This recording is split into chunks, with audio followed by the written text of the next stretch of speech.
జగన్మోహన్ రెడ్డి పేరు చెప్తే చంద్రబాబు నాయుడు అంతెత్తున ఎగిరిపడతారు. తీవ్రమైనటువంటి విమర్శలు, ఆరోపణలు చేస్తూ ఉంటారు. ఇప్పుడు జగన్మోహన్ రెడ్డి ప్రభుత్వంలో కుదుర్చుకున్నటువంటి కాంట్రాక్ట్కే చంద్రబాబు నాయుడు కూటమి ప్రభుత్వం గ్రీన్ సిగ్నల్ ఇచ్చింది. అందులోని జగన్మోహన్ రెడ్డి ప్రభుత్వం అవినీతికి పాల్పడింది అంటూ అమెరికన్ దర్యాప్తు సంస్థలు నిర్ధారించినటువంటి కాంట్రాక్ట్ విషయంలోనే గతంలో తెలుగుదేశం హైకోర్టులో కేసులు వేసి ఈ సంబంధిత కాంట్రాక్ట్ సంబంధించి నిలిపివేయాలంటూ పోరాడినటువంటి ఉదంతాన్ని అంతటినీ పక్కన పెట్టి ఇప్పుడు కూటమి ప్రభుత్వము ఆంధ్రప్రదేశ్ ప్రజలకే షాక్ ఇచ్చే విధంగా ఆ కాంట్రాక్ట్ని గ్రీన్ సిగ్నల్ ఇవ్వడము, సరఫరా మొదలు పెట్టడం అనేది ఒక విచిత్రమైనటువంటి రాజకీయ పరిణామాన్ని వెల్లడిస్తోంది.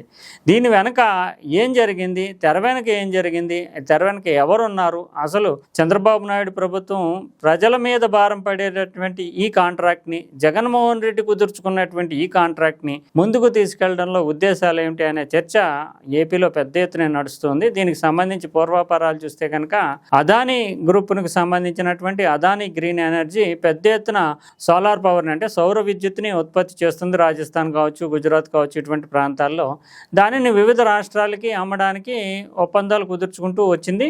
ముఖ్యంగా ఒప్పందాలు నేరుగా రాష్ట్ర ప్రభుత్వాలతో కుదుర్చుకుంటే రాజకీయంగా ఏర్పడేటటువంటి ఒడిదుడుకుల్లో కొంత ఇబ్బందికరమైనటువంటి పరిస్థితి ఏర్పడుతుందని సెకి, అంటే solar energy corporation of India అంటూ కేంద్ర ప్రభుత్వ రంగ సంస్థని మధ్యలో పెట్టి కేంద్ర ప్రభుత్వ రంగ సంస్థ ద్వారా సరఫరా చేస్తున్నట్లుగా ఈ అదానీ గ్రీన్ ఎనర్జీ కంపెనీ వివిధ రాష్ట్రాలతోటి ఒప్పందాలు కుదుర్చుకుంటుంది. ఈ సందర్భంగా గ్రీన్ ఎనర్జీ, అంటే సోలార్ ఎనర్జీకి సంబంధించి 25 సంవత్సరాల పాటు కాంట్రాక్ట్ కొనసాగించేలాగా వివిధ రాష్ట్ర ప్రభుత్వాలు అధినేతలతోటి అదానీ కంపెనీ చర్చలు జరపడము, వాళ్ళకి అవసరమైతే కనుక తృణమో పణమో డబ్బులకు, తృణమో పణమో అంటే వాళ్ళ దృష్టిలో వందల వేల కోట్ల రూపాయలు ఇచ్చైనా సరే కాంట్రాక్ట్ను ఓకే చేయించుకోవడం అనేది జరిగింది. అందులోని ఆరోపణలు రాకుండా solar energy corporation of India, అంటే కేంద్ర ప్రభుత్వ రంగ సంస్థే ఉంది అనేటటువంటి ఒక భావాన్ని కల్పించడం అనేటటువంటిది జరిగింది. అయితే ఇక్కడ ఆంధ్రప్రదేశ్ ప్రభుత్వానికి సంబంధించి మిగిలిన రాష్ట్రాలు కూడా కొన్నాయి, వాళ్ళ మీద కూడా ఆరోపణలు వచ్చాయి. కానీ ఆంధ్రప్రదేశ్ సంబంధించి జగన్మోహన్ రెడ్డి ఉన్న సమయంలో, అంటే 2021లో ఈ ఒప్పందం కుదిరింది. ఈ ఒప్పందం కుదిరిన సందర్భంగా అదానీ కంపెనీ అమెరికాలో ఒక కంపెనీని ఫ్లోట్ చేసి ఆ కంపెనీ నుంచి పబ్లిక్, అంటే ప్రజల నుంచి వాటాలు, అంటే ఈక్విటీ రూపంలో నిధులు సమీకరించి ఆ నిధులని అవినీతికి వినియోగించింది. ఆంధ్రప్రదేశ్లో ప్రభుత్వంలో పెద్దలకు 1750 కోట్ల రూపాయలు నిధులు ఇచ్చిందంటూ అమెరికన్ దర్యాప్తు సంస్థ, స్టాక్ ఎక్స్చేంజ్ కమిషన్ ఇటువంటివి గమనించి దాని మీద కేసు పెట్టడం అనేది జరిగింది అదాని మీద. అటువంటి పరిస్థితుల్లో దీని మీద ఈ ఉదంతంలో దాదాపు 25 ఏళ్ల పాటు కొనసాగేటటువంటి ఈ కాంట్రాక్ట్లో మిగిలిన రాష్ట్రాలన్నిటికంటే కూడా ఆంధ్రప్రదేశ్ ప్రభుత్వం 7 గిగావాట్ల పవర్ని కొనుగోలు చేయడానికి ఒప్పందం కుదుర్చుకుంది. దీనికే 1750 కోట్లు, అంటే ఎక్కువ మొత్తం లంచం ఇచ్చారు ఆనాటి ప్రభుత్వ పెద్దలకి అనేది అమెరికన్ దర్యాప్తు సంస్థల ఆరోపణ. దీన్ని అప్పట్లో, అంటే ఎన్నికలకు ముందు తెలుగుదేశం పెద్ద ఎత్తున ప్రచారం చేసుకుంటూ చాలా హడావిడి చేసింది. అంతేకాకుండా ఆంధ్రప్రదేశ్ ప్రజల మీద భారం పడుతుంది అంటూ హైకోర్టులో కేసు వేసింది. ఆ కేసు వేసిన తెలుగుదేశం ఇతరులతో పాటు ఇప్పుడు ఆర్థిక మంత్రిగా ఉన్నటువంటి పయ్యావుల కేసు కూడా ఆ కేసులో ప్రధానమైనటువంటి పిటిషనర్దారు. అటువంటి అప్పుడు ఇప్పుడు మళ్ళీ ఈ మార్చి నుంచి ఆంధ్రప్రదేశ్ ప్రభుత్వము ఇదే కాంట్రాక్ట్, అంటే అదానీ గ్రీన్ ఎనర్జీ నుంచి సెకీ ద్వారా సరఫరా అవుతున్నటువంటి విద్యుత్కి 3000 మెగావాట్ల విద్యుత్కి సరఫరా చేసేందుకు ఓకే చేసింది. అయితే ఇక్కడ తెలుగుదేశం గతంలో చేసినటువంటి ఆరోపణ, ముఖ్యంగా సోలార్ విద్యుత్తు పెట్టిన పెట్టుబడి 5-6 సంవత్సరాలు వచ్చేస్తే తర్వాత సరఫరా చేసేదంతా ఆల్మోస్ట్ ఆ కంపెనీ ఏదైతే ఉత్పత్తి చేస్తుందో వాటికి దాదాపు ఉచితంగానే సోలార్ పవర్ లభిస్తుంది. కానీ పెట్టుబడి ముందుగా సోలార్ ప్యానల్స్, ఇతరత్ర అనేక పెట్టుబడులు ముందుగా అవుతాయి. తర్వాత 5-6 ఏళ్ళు పోయేటప్పటికి అది ఆల్మోస్ట్ ఉచితంగా వస్తుంది. ఆ తర్వాత నుంచి మొత్తం లాభాల కిందే ఉంటుంది. అందువల్ల సోలార్ పవర్ కంపెనీలతోటి ఒప్పందం కుదుర్చుకున్నప్పుడు చాలా వ్యూహాత్మకంగా కుదుర్చుకోవాల్సి ఉంటుంది.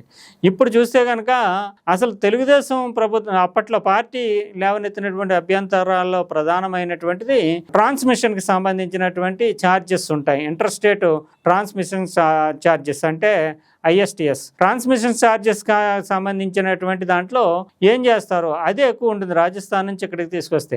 ఆ ఛార్జీకి సంబంధించి చేస్తే కనుక ప్రజల మీద దాదాపు 1,00,000 కోట్ల రూపాయలు భారం పడుతుంది 25 ఏళ్లలో విద్యుత్ భారం అంటూ అప్పుడు ఆరోపణలు చేసింది. అయితే ఇప్పుడు 2024లో ఈ ప్రభుత్వం అధికారంలోకి వచ్చిన తర్వాత ఈ విషయాల మీద కొంత మౌనం వహించడము, ఆంధ్రప్రదేశ్ అసెంబ్లీలో చర్చ జరిగినప్పుడే ఒకవేళ కాంట్రాక్ట్ని కాదంటే కనుక పరిహారం చెల్లించాల్సి ఉంటుంది అంటూ ఒక తప్పించుకునే ధోరణిలో చంద్రబాబు నాయుడు ప్రకటన చేయడం అనేటటువంటిది జరిగింది. నిజానికి ఆ ఒప్పందంలో ఉన్నటువంటి పద్ధతిని చూసినా కూడా ఆంధ్రప్రదేశ్ ప్రభుత్వం వ్యూహాత్మకంగానే ఈ పవర్ని కొనుగోలు చేయకుండా పక్కన పెట్టవచ్చు. ఎందుకంటే 2021లో ఒప్పందం కుదుర్చుకున్న 2024 సెప్టెంబర్ నాటికే సరఫరా చేయాల్సి ఉంది. కానీ 2024 సెప్టెంబర్ నాటికి సిద్ధం కాలేదు ఈ అదానీ గ్రీన్ ఎనర్జీ సోలార్ పవర్కి. అందువల్ల ఆ షాకుని చూపించి మీరు సకాలంలో సరఫరా మాకు ఇచ్చినటువంటి కాంట్రాక్ట్ ఒప్పందం ప్రకారం సకాలంలో సరఫరా చేయలేకపోయారు కనుక ఆ ఒప్పందాన్ని మేము రద్దు చేసుకుంటున్నాం అంటూ తెలుగుదేశం ప్రభుత్వం ప్రకటించవచ్చు. ఒకవేళ పరిహారం చెల్లించాలనుకుంటే న్యాయస్థానాలను ఆశ్రయించి కూడా న్యాయస్థానాల ద్వారా పోరాటం చేయొచ్చు. ఎందుకంటే చిన్న చిన్న కేసుల విషయంలోనే గతంలో ఆంధ్రప్రదేశ్ ప్రభుత్వం అంటే వైఎస్ జగన్మోహన్ రెడ్డి టైంలో ఆంధ్రప్రదేశ్ ప్రభుత్వం ప్రత్యేకమైనటువంటి చట్టం చేసి అమరావతి నుంచి రాజధానిని విశాఖ తరలించాలని ప్రయత్నాలు చేసినా హైకోర్టులో కేసులు వేసి చాలా పోరాటం చేసి నిజానికి ఈ కాంట్రాక్ట్ అనేది ప్రభుత్వానికి సెక్కికి అదానీ గ్రీన్ ఎనర్జీకి మధ్య కుదిరినటువంటి ఒప్పందం. అంటే ఇది చట్టం ఏం కాదు, దీని నుంచి ఈజీగానే రాష్ట్ర ప్రభుత్వం బయటపడవచ్చు. కానీ చట్టం చేసినటువంటి అమరావతి దాని మీదే పోరాటం చేసినటువంటి తెలుగుదేశం ప్రభుత్వం, తెలుగుదేశం కూటమి ఇప్పుడు ఒక ప్రభుత్వము మరియు ప్రైవేట్ సంస్థ మధ్యలో కేంద్ర ప్రభుత్వ రంగ సంస్థ ద్వారా జరిగినటువంటి ఒప్పందాన్ని పక్కన పెట్టడం అనేది పెద్ద కష్టమేమీ కాదు. అందులోని ఒకవేళ పరిహారం అన్నా కూడా 3,000 కోట్లకు మించి లేదు. అయినప్పటికీ కూడా ఈ అదానీ కంపెనీకి సోలార్ పవర్ కి సంబంధించినటువంటి దాన్ని ఇప్పటి నుంచి కొనసాగించండి అని చెప్పడము, అది సకాలంలో సరఫరా చేయడానికి సిద్ధం కాకపోయినా ఇంతకాలం మినహాయింపునిస్తూ మరి ఒప్పుకోవడము, ఇంటర్ స్టేట్ ట్రాన్స్మిషన్ ఛార్జెస్ కి సంబంధించి ఏమీ చెప్పకుండానే అంటే అది పడుతుంది భారం అనేటటువంటి దానికి అంగీకరిస్తూనే ఈ ఒప్పందాన్ని ముందుకు తీసుకెళ్ళడానికి సిద్ధపడినట్లుగానే విద్యుత్ రంగ నిపుణులు పేర్కొంటున్నారు. ఇది ఖచ్చితంగా తెలుగుదేశం పవర్లోకి రాకముందు ఆరోపించిన విధంగానే దాదాపు 25 ఏళ్లు కొనసాగేటటువంటి ఈ కాంట్రాక్ట్ లో 1,00,000 కోట్ల రూపాయల మేరకు అదనంగా విద్యుత్ ఛార్జీల రూపంలో ప్రజల మీద పడేటటువంటి సూచనలు అవకాశం కనిపిస్తున్నాయి. కానీ దీని వెనక కేంద్ర ప్రభుత్వానికి సన్నిహితుడు కాబట్టి అదాని వాళ్ళు ఏమన్నా చేస్తారనా, లేదంటే మధ్యవర్తులు ఎవరన్నా ఎంటర్ అయ్యి ఒప్పందాన్ని ముందుకు తీసుకెళ్ళడానికి ప్రయత్నం చేశారా? ఇప్పటికే జగన్మోహన్ రెడ్డికి సంబంధించి అదానికి సంబంధించినటువంటి కేసుకు సంబంధించి కేంద్ర ప్రభుత్వము అదాని మీద ఇంతవరకు కూడా పూర్తి స్థాయిలో ఆయనకి ప్రాసిక్యూషన్ చేయడానికి